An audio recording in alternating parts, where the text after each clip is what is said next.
હરિઓમ બધાને. નમસ્તે. Good morning. જો ચોખ્ખા રહેવું કોને ગમે? બધાને ગમે. અને ગંદા રહેવું કોઈને ન ગમે ને.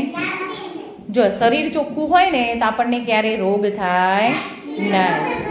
સ્કૂલમાં આવીએ ત્યારે કેવા થઈને આવવાનું? ચોખ્ખા, પરી જેવા. કેવા બનીને આવવાનું? પરી જેવા. ચોખ્ખા થવા માટે શું કરવું પડે?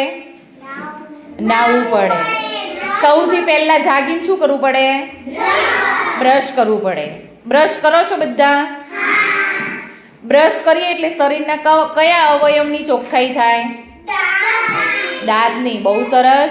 દાંત, મોઢું અને જીભ.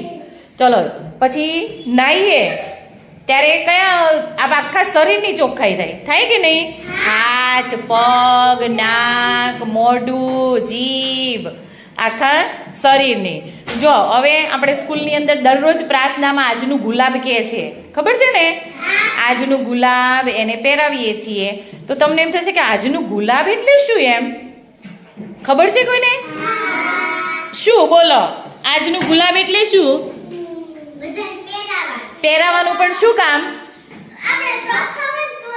હા, તમારો જો ચોખ્ખાઈમાં શું આવે?